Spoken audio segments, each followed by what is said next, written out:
Joe talks about Joe.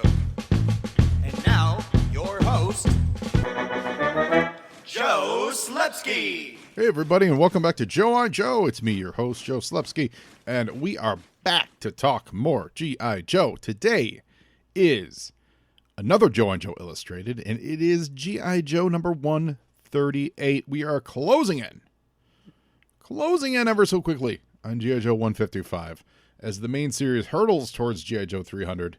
That's exciting. Not as exciting, fellow Joe listeners, as what I saw yesterday on Amazon, which was an instant buy.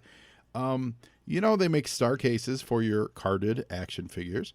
Well, someone finally put together square cases. And I say finally because I just found them. And it doesn't exist until you personally discover these things, right? So these cases may have been around for years, as far as I know. But they came across my you may like this stuff on Amazon feed. And I looked and I said, oh, these are little square star cases or boxes, kind of like the Funko protectors for your classified boxes. And I have often told you I do keep mine in the box, not necessarily because I don't want to check them out, but because as soon as I open them, I will lose them all and they will get all over the place. And so I like the way the box displays. So for now, I like to keep mine in the box. So now I'm excited because tomorrow I'm expecting a shipment of these plastic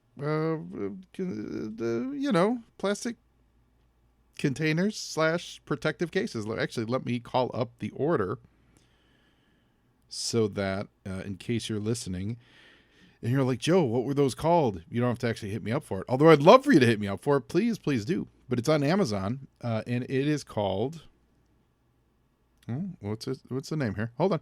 The Evo Retro store.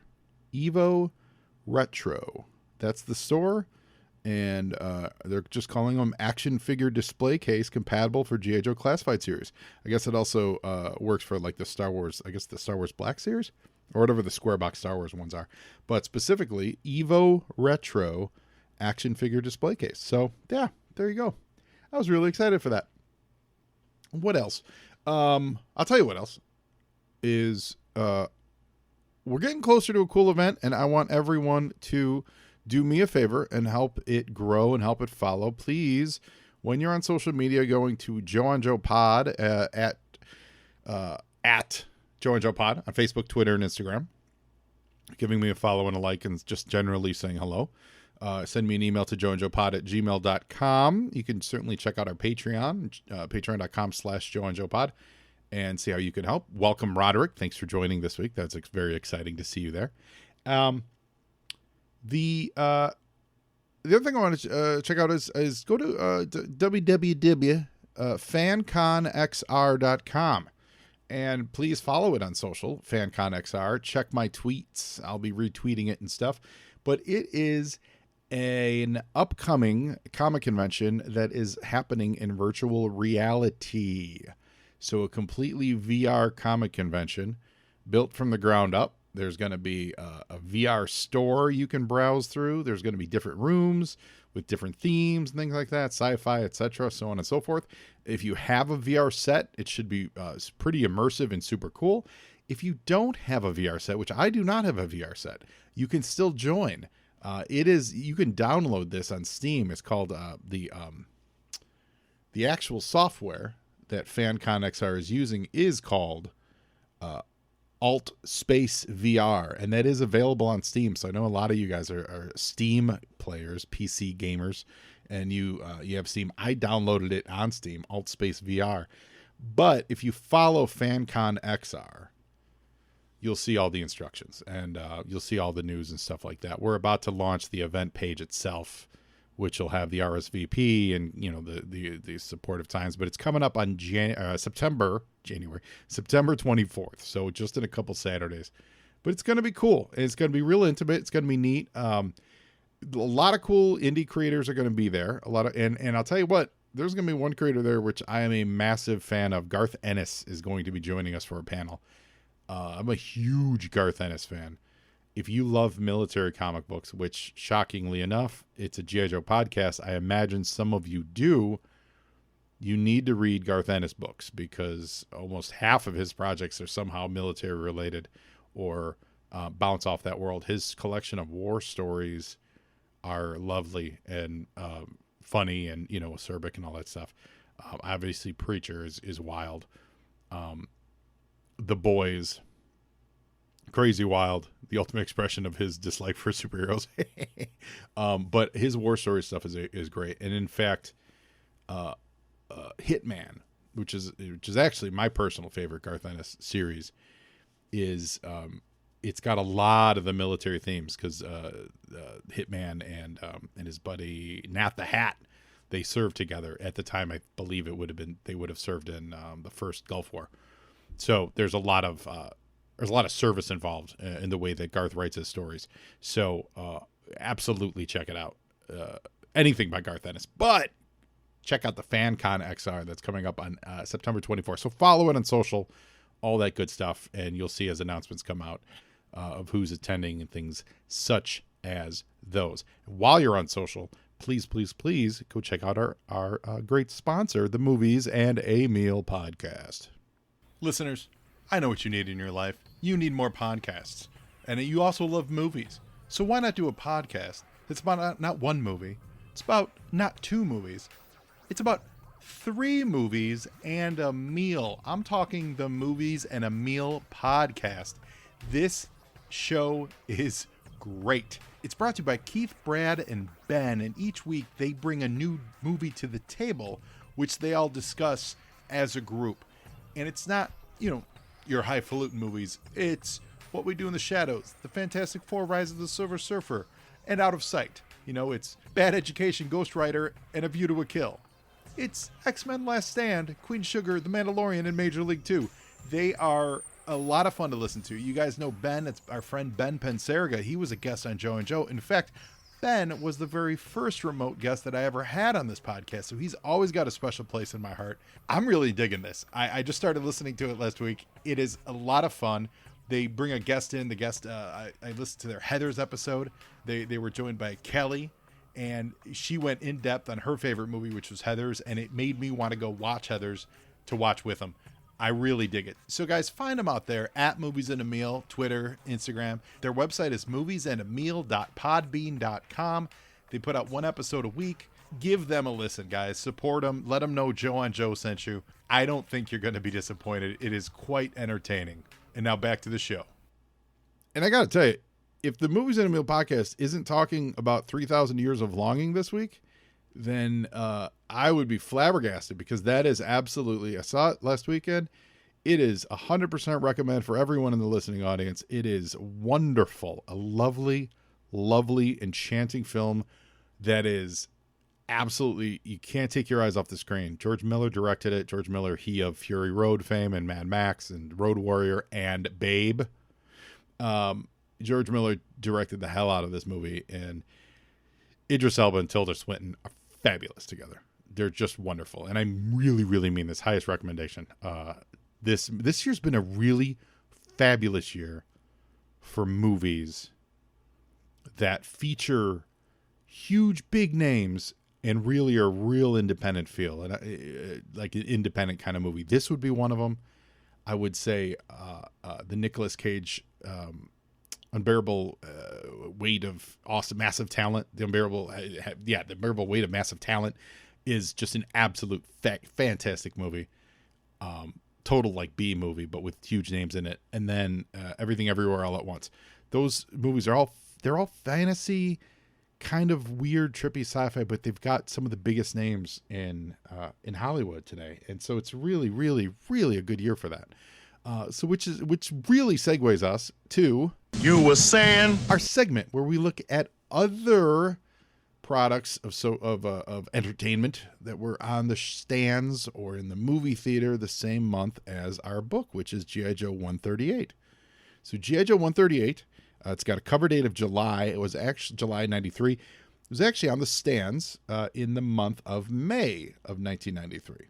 So we're going to start with the movies this month. Instead of doing comics first, we're going to go into the movies.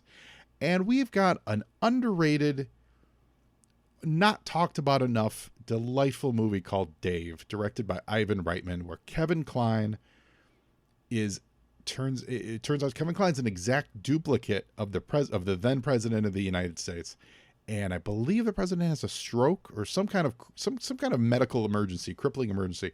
And Dave, the titular Dave, played by Kevin Kline, also plays the president, has to replace him. And Frank Langella, Kevin Dunn, Ving Rhames, they all work to... Charles Grodin is in Dave. Oh, I forgot about that. And Ben Kingsley, Laura Linney, Stephen Root, they work to make sure that the replacement goes smoothly. And Sigourney Weaver plays the first lady. And Dave's great. Dave's a great movie. It's really, really... I remember at the time it got good reviews, but I feel like it's kind of been lost to time. But we should not sleep on Dave. Dave's really, really good. That's May 7th, by the way. Same day as Dragon, the Bruce Lee story came out, starring Jason Scott Lee, which was really confusing, especially when you think of Jason Lee. Hold on. Wait a minute. Yeah, so wait a minute. So, Brandon Lee. But on here, it's on his Wikipedia, it says he is related to Bruce Lee. And how is he related to Bruce Lee? Interesting. That's so funny. So then you have Brandon Lee, who also was a star at the time, who passed away during the making of The Crow. So if I sound confused now, I remember being really confused back in the day before the internet to help sort things out. But Dragon, the Bruce Lee story, is out. On the 8th is, that's a different Daybreak. There's like 3 or 4 different movies called Daybreak. This is a different one that I'm thinking of. Stephen King's The Tommyknockers came out on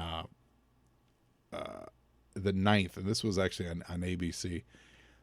So I think some of the Stephen King adaptations in the 80s got so bad that they just moved everything to TV. That seems to be the path for this.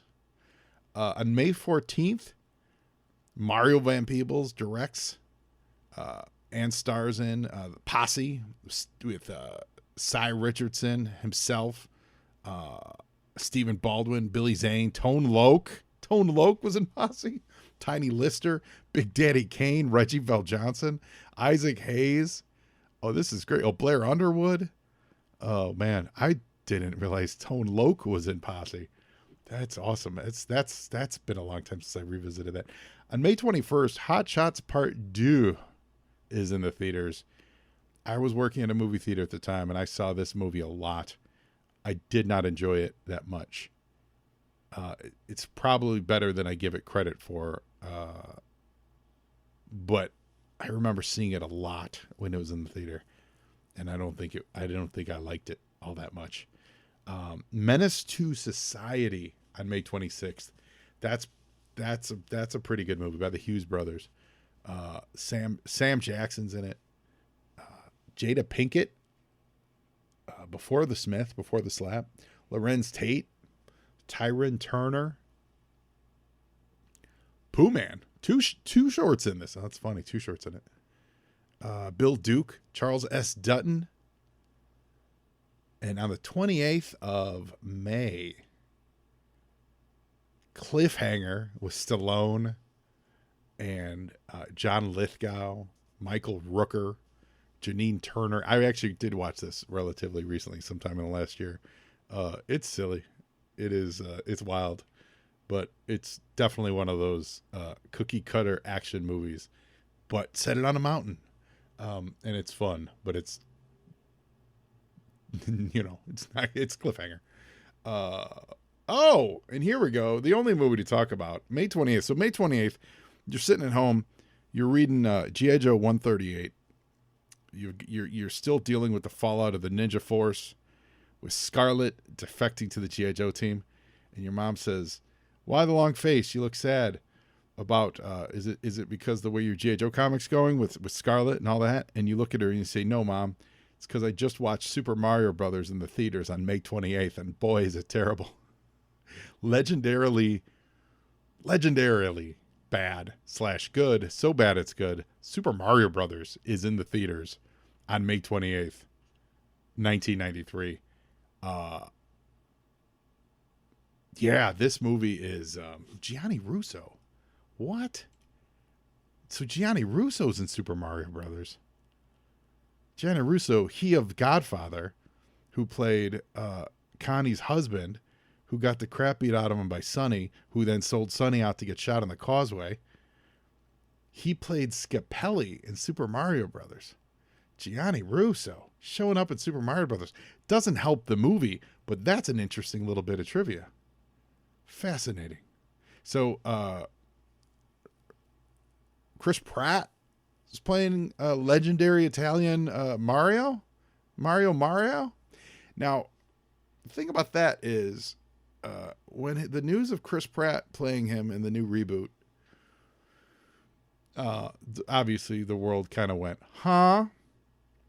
But I guess Nintendo came out and said, I guess technically in official Nintendo lore, like in other words, in anything actually produced by Nintendo games, they've never actually said that Mario is Italian, which is insane to me.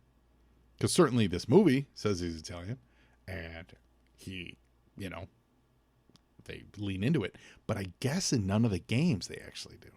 So Chris Pratt, legendary mustachioed plumber.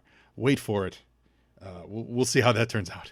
You were saying? I was. And now we're going to look at the comic books that were on the same shelf the same month as G.I. Joe 138. So you remember Superman, last month, the replacements came out of the woodwork, and their adventures continue this month.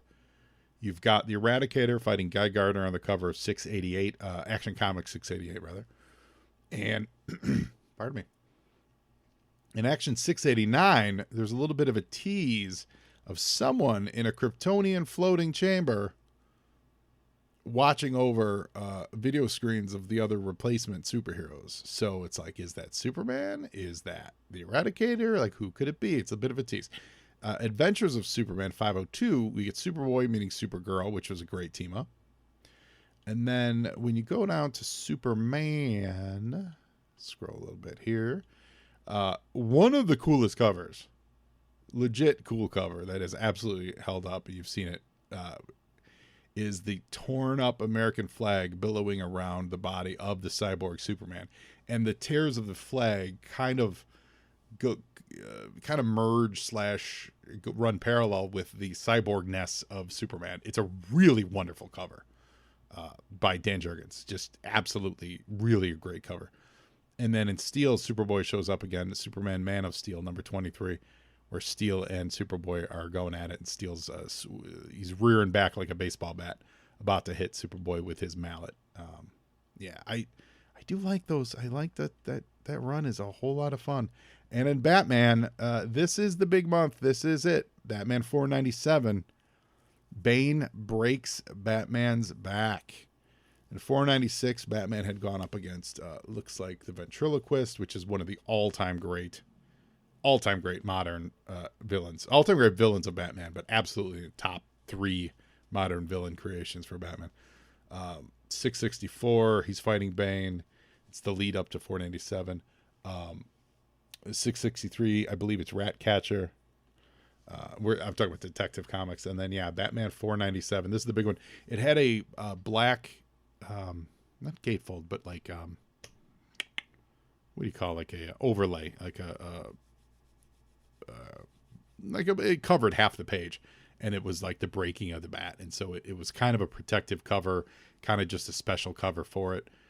They didn't go all out like they did with Superman, where it was polybagged and bandana and stuff, because they weren't technically killing Batman. They were just taking him out of the picture for, I think he was out of the picture for like a year while he healed up, and Azrael ran the streets of Gotham and all that stuff.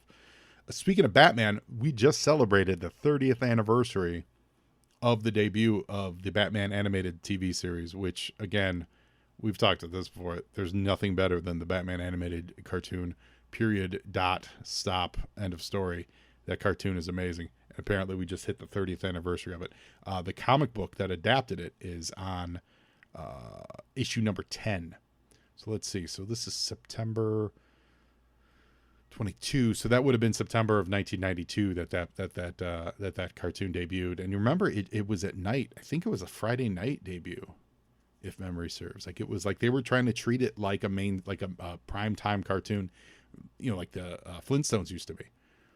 And they were 2-parters, kind of like, I believe they were, weren't they?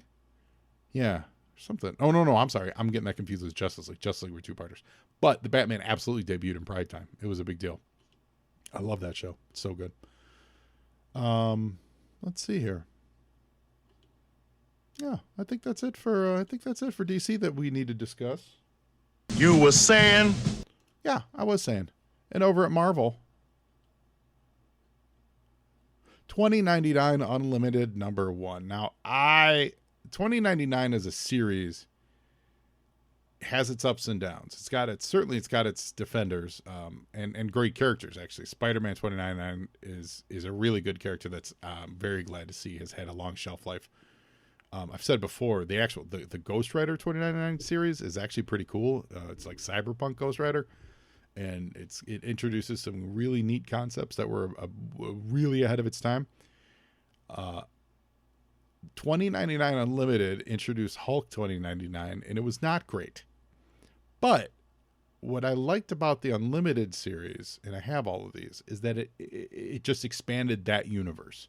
So it gave us, I think it was centered around the Hulk, but it gave us a bigger picture of what the Marvel Universe 100 years later looked like, at least, in this iteration of it. And yeah, so it was good for that. Like, I like offbeat stories or offbeat series like that. I really do. I really enjoy reading them. They pique my interest because I like to see what someone was working on over here where no one was paying attention. Like, you have your main series, your Amazing Spider-Mans of the world, and then someone comes along with a wacko mini series that just does something off the wall. And if it's great, they incorporate it into the main continuity, and if not, then they just forget it forever. Yeah, so that's always cool. What else do we got? Everything else seems a little pedestrian this month. Infinity Crusade is on issue number 2. There's a lot of Marvel was really doing the Epic and the UK stuff. Moon Knight's got a cool cover with Werewolf by Night, Gambit, and Moon Knight in the middle of a playing card, which matches the Gambit theme. So that's actually a pretty neat cover. It's a Moon Knight number 52. Meteor Man #1. That's awesome. I have that comic book based on the movie. Yeah, Meteor Man #1 is out on the stands.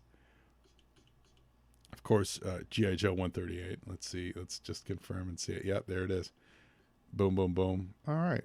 I think, let's see what the X-Men are up to, and then we're going to call it a day. Venom's wrapping up his Lethal Protector miniseries with issue number 6. Oh, the what if this month is what if the Punisher became Captain America. Wonder Man annual number 2 with Simon and teaming up with Hank McCoy, the Beast. Anytime Hank McCoy shows up with Wonder Man, I'm there for it. If they truly are doing a Wonder Man TV show and they don't somehow incorporate, if not the Beast, just his best friend named Hank McCoy, it will be a travesty of epic proportions. And over in the X-Men books, Fatal Attractions is beginning. The crossover Fatal Attractions. I don't remember what this one was about, but I know these covers are everywhere. There's a million copies of these books. They had a hologram on the cover. And Fatal Attractions, isn't that the one that led to Wolverine getting his bones ripped out, if memory serves? I believe that is the case. So I believe it's got something to do with Magneto being very upset with everybody, hence the attractions part of it. So there you go. There you have it, everybody. That is... You were saying... Now... Now...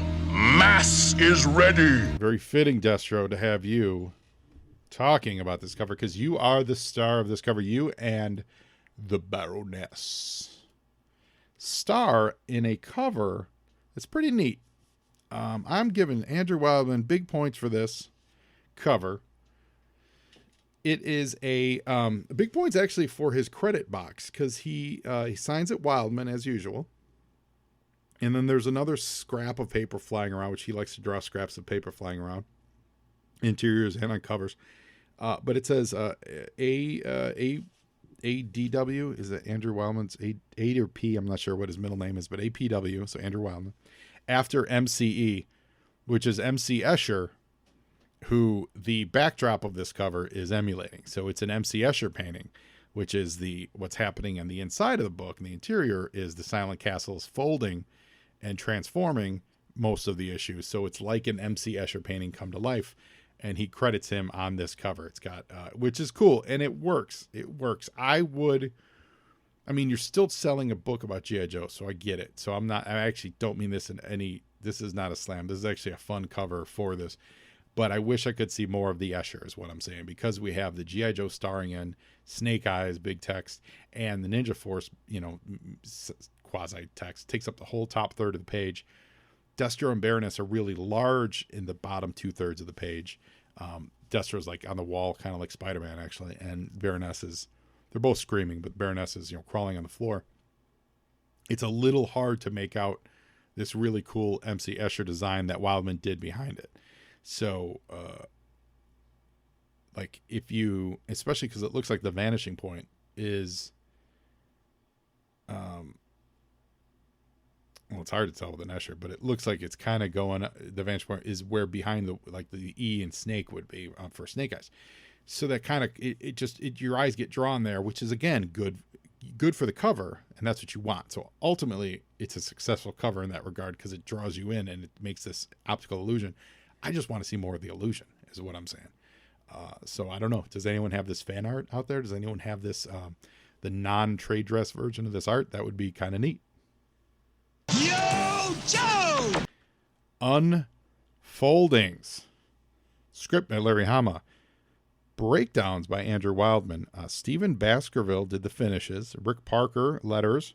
Bob Sharon coloring. Dave E. Wall is the editor. And Tom, the boss man, DeFalco is the big chief.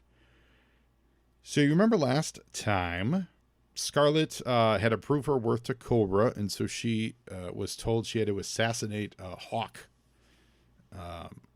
at a testing range. The Joes were testing a new targeting system, or a new railgun or something. And Cobra and Dr. Biggles Jones and Scarlett, they infiltrated it. Biggles Jones proved her worth by using her super railgun that she had invented to take out one of the Joe tanks. And Scarlett was supposed to prove her worth by being a sniper and shooting Hawk. And she purposely missed Hawk, because we know that she's not technically a bad guy. But the bullet went over his shoulder, hit the engine of the Jeep they were in, and then seemingly exploded, literally charring Hawk and Stalker, burning them alive. And so the last thing that Scarlett saw were her two friends, Stalker and Hawk, burning alive. And so that's what she's seeing here. She's reliving that moment right here. Yo, Joe! And we quickly see that she's waking up in bed, so she's sitting upright. She has different. Actually, she doesn't have really. She has a nightgown on, but yeah, but she's in different clothing. The first splash page, she was in her getting her battle togs, and so you see that she's in a nightgown. So it's all a dream. But she had dreamt that she killed General Hawk, and now she's trying to wrap her head around it. The only thing here that's rough is it's actually the same thing that I always joke with my wife Toilet Teal about, is how I would die. If there was a zombie apocalypse, the first night in the wild, I would be murdered, because in the middle of the night, as we're all trying to sleep, even if you think you're safe, my snores would attract the zombies. I would snore so loud that there's just no way I would be able to survive. And I've never seen them deal with that on the show. If anyone knows of a moment where they've dealt with snoring survivors on like The Walking Dead, let's check that out, because a lot of people snore in this world, and they must have been the first to go. So in this case, Scarlett is having this dream, and she's screaming out loud, and she says, I'm just posing as a traitor really loudly, to penetrate Cobra. So she says that out loud. The reason I bring that up is you got to imagine Cobra's got these rooms bugged, like Russia would. You got to imagine that they have surveillance and listening devices in all the sleeping chambers. So I feel like that's a big oversight on Cobra Commander's part, because he would have heard her say that. And then the rest of this, which is just exposition for us, I'm willing to forgive. She says it out loud again. We're Cobra listening. She says, I know Hawk and Stalker would have wanted me to complete this mission. She talks it all through for our sake. Let's set that aside. The screaming during your sleep, that would totally give you up. Anyway, the alarms go off, and apparently they don't have doors. That's the other thing here. So she's screaming that out loud. You don't even need, she doesn't have a door on her sleeping chamber. It's just an open sleeping chamber door. And Biggles Jones runs by and says, the Techno Vipers have blasted open an entrance into Destro's secret passages. Remember, Destro and the Baroness escaped last issue, and they were hiding within the guts of the castle. And the Cobras couldn't find out. In fact, they were hiding right above Cobra Commander. So this picture of Biggles Jones, the way she's, kind of stopped, paused, running from the side, it's fine on this page. She's holding her gun, posing and all that stuff. Yo, Joe! Is the exact same pose as Biggles Jones on this page. Now, I don't think he traced the drawing. It's just, he just didn't vary the drawing. Like, it is a new drawing, is what I'm saying. Like, he didn't cheat, but he just drew this exact same pose for this image, which I feel like it's a cheat, especially when you look at the two pages. It's like it's a Xerox, but it's not a Xerox. It's different. So why draw the exact same pose when you have to read? Anyway, so there's that. Also, Scarlett is carrying her sword very awkwardly in this. It's like she's grabbing her books and running to school as she's joining them. Like, she's not, it's weird. This whole panel is awkward for those reasons, right? Like, no one's really posed properly, I guess is what I'm saying. Like, it's just that there's a lot of awkwardness. The rest of the two panels are fine. They run down the hallway, and then we get to the Cobra Commander's chambers, like the royal, the main hall where the giant Cobra head was, where Destro and the Baroness were hiding, and we see they've broken a hole through the wall, which Cobra Commander realizes they were spying on him the whole time. Yo, Joe! Zorana took some pot shots at Scarlett as far as her looks. This is a fun Cobra Commander. I'll say it again. Wildman draws a good hooded Cobra Commander. He really knows how to get where the hood falls on his face and wraps and cuts in just the right direction. And he does it again here, kind of squeezes it into a frame, but it works for me. And this is where we get some really great Cobra Commander dialogue from Hama. And I noticed it. I think I first started noticing in this panel that he's really leaning into this overly thesaurus Cobra Commander dialogue of uxorious, chrome-visaged twit and his xanthipic consort winkled out like the limaceous bivalves they are. Now, that's fabulous. And the reason why I'm pointing this out is this issue would absolutely, you should hand this single issue to any aspiring comic book writer, for real, and tell them that the way Larry varies the dialogue between Cobra Commander, Zorana, Road Pig, Scarlett, Biggles Jones, Destro, and Baroness, you could almost tell who's saying what without any word balloons, without any tails on the word balloons, just by the words, the dialogues that are being spoken, because he really gives each character their own mode of speak. I was not a big fan of a few years back, the Hickman Avengers. And one of the biggest issues that I always took with it is that in any given scene, you can't tell is Reed Richards talking, or is Tony Stark talking, or is Captain America speaking, or is, occasionally Thor would be a little easier because you could throw in a thee or a thou, but or Black Panther even, right? When you get those dudes in a room, they all spoke the same to my opinion, the way I read it. You guys, you may beg to differ. I know a lot of people enjoy that run. It's one of the things I've been disliking about X-Men too, is that when they get to those really boring Quiet Council scenes, everyone speaks the same, with a couple exceptions. Like, usually Mr. Sinister has something wild and kooky to say, but when everyone speaks the same, it just becomes the author's voice. And in this case, in this issue, we say what you will about ninjas and Transformers, spoiler alert, and all that stuff. These characters are 100% their own in this whole issue, and I love it. It's really great, and this is just a really great example of it. Yo, Joe! So Biggles Jones and Scarlett, they go out to hunt Destro and the Baroness, and we see that those two are they're in shadow. I love the coloring change here. So now they're in like inside the walls of the castle, and now so everything takes this like shadowy blue tint, but you can still very clearly see what's happening. And there's a nice split screen panel where everyone's in normal daylight colors. The Viper's above and Destro's below it.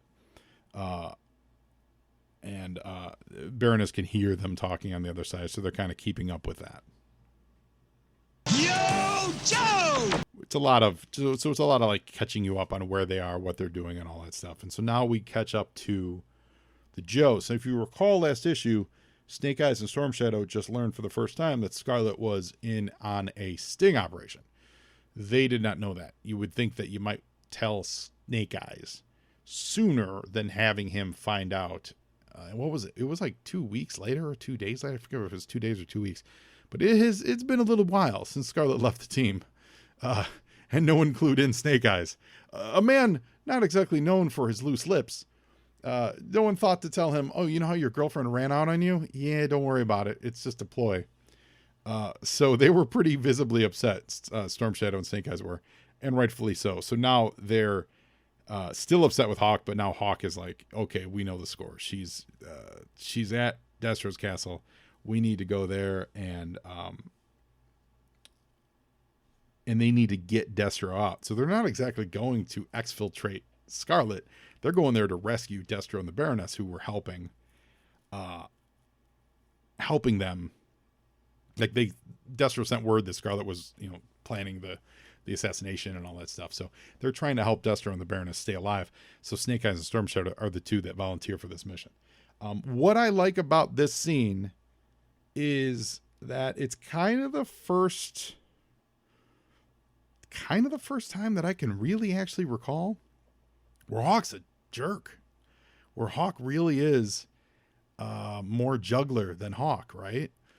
And if you look at some of the later portrayals of Hawk, he shifts from being that field commander guy like he was in the early days of G.I. Joe. He's one of the team, and then he gets booted up to being a general and all this stuff, and he's still a man of the people.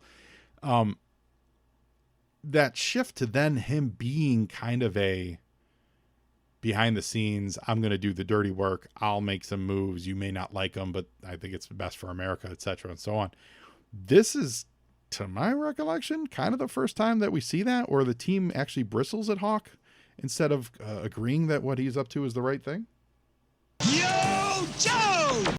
So earlier there was a in the castle, in the Silent Castle, there was a booby-trapped rock that the Baroness missed stepping on. And so Scarlett notices it because she's a ninja. And also apparently Biggles Jones notices it too. She says, I see it, which I don't know how Biggles Jones sees it, but Scarlett does, Biggles Jones does, and they step over it. But neither of them think to warn this poor Viper, who 100% gets blowed up by a booby-trapped rock mine C4 explosive to smithereens. And Biggles Jones says, perhaps you should have warned the Vipers. And Scarlett replies with, if they can't spot trouble, they shouldn't be running through the dark. And besides, I didn't hear you warning them either. Which is pretty cold-blooded, and I like it. Yo, Joe! So many levels below. They're approaching the actual, like, the transformation chambers, right? This is where those levers sit that control the transformations of the castle. The Baroness and Destro are making their way down there. And there's only 2 guards, which they take out pretty quickly and pretty well. And then Destro begins to transform the castle. Now, he says, Commander assumes that there were only 2 possible configurations. The severely trapezoidal silent castle and his lovely Scottish castle. Now, what he doesn't know is that the levers are set halfway. A rather bizarre and spatially disconcerting amalgam of the 2 is created. It's just the thing to keep, to shake the pursuit off of our trail and provide a diversion. So that's where we get this Yo, Joe! MC Escher-esque look for the castle. I take this as to say that it just kind of is constantly going to be in motion. It's not just going to transform once and stay awkward. It's going to constantly be shifting gears. So you'll always be unsure of if and where and when. So as that castle starts to transform, that's the moment that Snake Eyes and Storm Shadow land on in their parachutes at the very top of it. They do witness a couple Vipers get thrown off the exterior of the building to their death, which is great. I'll say it again. I don't like Snake Eyes the way he's being drawn. He really, literally looks like a plastic doll in this costume, this iteration of the costume, and the way he's drawn. So it continues this issue. Storm Shadow looks great. Storm Shadow looks like a dude in a camouflage ninja outfit. Snake Eyes looks like he's just a dude wearing a plastic suit of armor. Yo, Joe! Cobra Commander is very upset, and is a fun picture because Vipers are getting tossed all around the room. He realizes this is the work of Destro.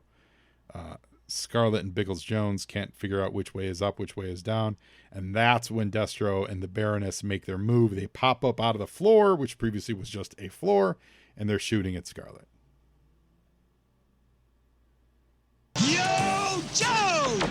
So these pages would be difficult to draw and give you any sense of perspective as far as like grounding perspective. And so they don't even try, which is actually good because Wildman doesn't even try.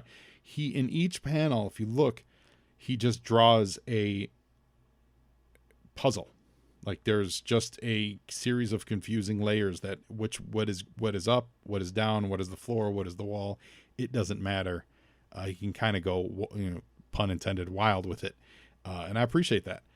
And as example here, Destro and the Baroness, I don't know if they're leaping up into a wall or they're going sideways into a wall. Like, I don't know. And that's good for what we're being given here because the castle's constantly moving.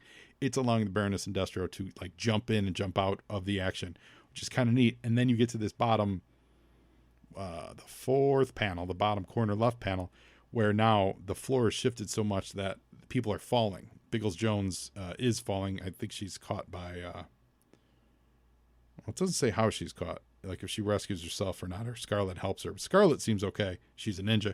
But the 2 Vipers are gone. They collapse and they fall the entirety. And then you get in the final panel, you just see them falling to their death. So, Wildman does a good job with kind of illustrating this whole thing. Yo, Joe! Which I think can be difficult to pull off, especially on the inside of it. If you're outside looking in, it would probably be a little easier to illustrate. But trying to draw it from the inside with keeping us abreast of what the characters are doing at the same time, takes a little bit of skill, and I think he does a really great job of pulling that off. What is funny though is just there's an endless supply of Vipers that are falling, so it's like every panel or every scene reloads with fresh Vipers to die. Scarlett and Biggles Jones, they actually get to those controls that we were talking about earlier, and they try to stop it. But one of the levers is stuck. and we're gonna find out why it's stuck. But yeah, so they don't exactly know what they're doing as far as pulling these levers, but they know where they should be. Yo, Joe! So the castle itself, now we do get an exterior shot, and does not look like any castle. It looks like a bunch of different pieces of castles flipped upside down. And someone from a distance is viewing this, and someone from a distance has square word balloons indicating a robotic connection. And it says anomaly, large scale transformation. Someone else with also a square word balloon says, "Are you sure?" It says yes. It says, "See, it's still in the process of morphing," they call it. They just call it morphing. It says, "Could it be?" And then you see closer, and it's two people talking to each other. And it says, "Another one of us." And they have very square heads. There is light glinting off of them. You see their eyes, which are not human eyes. They have big, square, angular jaws. So it seems like they're made of metal. What could they be? Yo, Joe! They could be ninjas killing some fools, and that's what's happening here. So Storm Shadow and Snake Eyes are going to town. We get a Viper giving Cobra Commander a call that there's more ninjas involved, and so he calls it, "We have a deteriorating situation," which Cobra Commander replies, "Is that a euphemism for cluster f up, foul up?" And yes, I believe so, sir. So he's, of course, going to send Slice and Dice to check this out, as he has done for the last 12 issues. Yeah, Slice and Dice get involved. Address this. All the ninja stuff has been wearing. It's been a lot, and it's been a lot of repetitive stuff. Having said that, an issue like this is interesting for different reasons. And I see now why at the time I would have been put off with the book and not as interested in it at the time, because it's just a lot of repetition without a lot of forward movement. But then as we look back into it, as a whole, it's a downtime for the books. But individually, like this issue, I think this issue that has some stuff going for it. You know what I mean? So I'm glad I'm revisiting it in this format, because individually there have been some good, quote unquote ninja issues. But as a whole, it feels like it was a misstep, whether it was, the editorial directive or Hasbro directive or whatever. But within that, though, we have found some cool issues. Yo, Joe! And Scarlett figures out why that one lever is stuck. Destro took one of his wrist rockets and he jammed it into the lever device. So Scarlett knows that there's an 8-second delay on that, so she's able to unrig it and throw it where it explodes harmlessly. So now the castle is going to, I think it's going to either find one final form or just going to stop transforming. I'm actually not sure if they set it to like become the castle again, or if it's just no longer going to be in a constant state of rotation. But it does leave a giant set of stairs for them. Because, as Scarlett says, Destro would never leave himself in a corner. He's got to have an escape route towards the roof, which is where he was headed. Yo, Joe! And sure enough, there's Destro fighting his way towards the roof, although now Cobra Commander's up there. I feel like that's not the roof, though. Well, no, let's see. If the levers were in the basement, yeah, that would make sense that he would eventually encounter Cobra Commander. So he's in the big main hall with Cobra Commander right now. And they're fighting, and you get this is, again, some more great dialogue where Road Pig in his smart guy voice says, "Don't just stand there stopping," or actually this Cobra Commander says, "Stopping bullets reduce them to inert matter," and Road Pig replies with a "duh," and Zorana stops him with, "Don't say it, Road Pig, you'll just egg him on." But like all that dialogue is just, that's the kind of dialogue that would come out of Cobra Commander. And Destro using the word defenestrate. We're simply continuing our ascent among an exterior path, things like that. Like that's great character specific dialogue that I'm all here for. Yo, Joe! And Snake Eyes and Storm Shadow they said, better break out the extraction gear and get set up. We want to be able to boogie even if Destro and the Baroness don't show up. So they're still towards the top of the building waiting for Destro and Baroness to catch up with them. And they've got extraction gear, stabo rigs, which we've all seen The Dark Knight. This is the same kind of rig. So it floats balloons in the air, and an airplane flies by and snags the balloons and then rips the people with it. So this is how in Dark Knight, Bruce got out of that. Was it in Hong Kong? The building where he kidnapped the financier, and Alfred and the plane came by, and it wasn't Alfred flying, but the plane came by and snapped him up. This is the same kind of gear they have here, which is pretty neat. Of course, Destro's familiar with the system, and the balloons are inflated and rising. And so the plane is coming in with Wild Bill, and these guys are getting ready to make their exit. Yo, Joe! As soon as the yoke grabs the cable, they're going to be ripped out of there. So they better be secured. And as they're waiting, here comes Scarlett, and she's running at Snake Eyes. She says, Snake Eyes, what? Biggles Jones yells, gun him down. And Snake Eyes does not hesitate. And he puts his sword right through Scarlett, narrowly missing her heart. Then the what do they call the grabo? What was it called? The stabo rigs?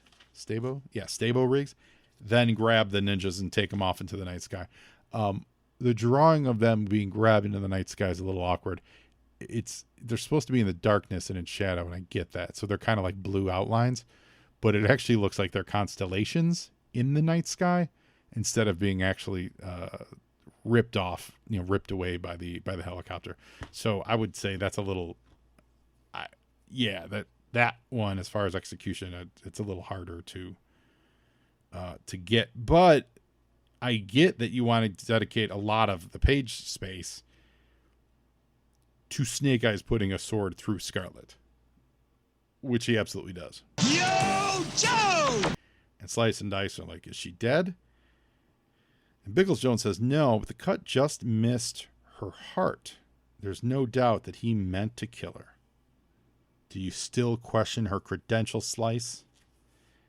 And then Hawk is like, hey, man, hey, Snake Eyes, you look troubled. Is there something you want to talk about? Yo, Joe! Of course, Snake Eyes says nothing because he is Snake Eyes. But it's a good thing for us. Storm Shadow's there to provide the proper exposition. And he explains everything that we need to know, which is Snake Eyes knew that if he didn't put up a good show, then her cover would be blown and ever. So it had to be so close that it would be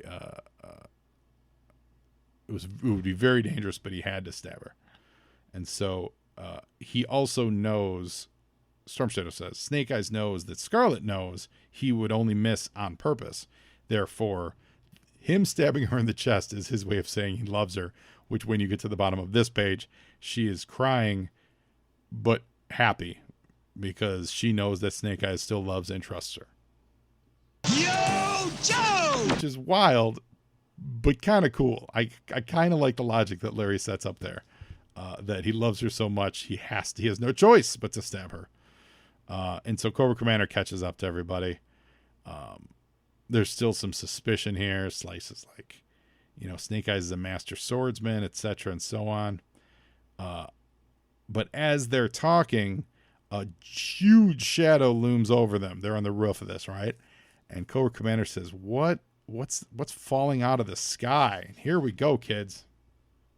Yo, Joe! If the crossover, which Larry did not write, was not in continuity, and they never referenced it in the books, Megatron, a gigantic Megatron, shows up in the pages of G.I. Joe written by Larry Hama in continuity. The Avengers, the Transformers, and G.I. Joe are in a shared universe. This is no news to us longtime fans, but this would have been huge at the time. Yes, they did the crossover, but since it was never referenced anywhere else, you could always say, well, that just happened. Having Megatron show up, and he's all beaten up, and he says, he's trying to figure out if the building itself is a Transformer. But he says it's not one of us. It's not a Decepticon. And there's Cobra Commander doing his best. Can we talk? Who used to say that? Stand-up comic. Joan Rivers. He's doing his best Joan Rivers impersonation, saying, "Can we talk?" to Destro, to Megatron. So Cobra Commander meets Megatron for the first time, 100% in Real American Hero continuity. Everyone, and this crosses over with the Transformers Generation 2 series, which ran, if I recall, that ran 12 issues and was actually really good. So there's some Generation 2 crossover, and I know that there's a couple issues of Generation 2 that do have some G.I. Joe crossoverness to it. So I'll try to dig that out and figure it out. But that's it for G.I. Joe 138. What a cliffhanger. A Transformer in the G.I. Joe universe. That's huge, everybody. I liked this issue. I thought it was a lot of fun. I thought Wildman did a really good job playing with the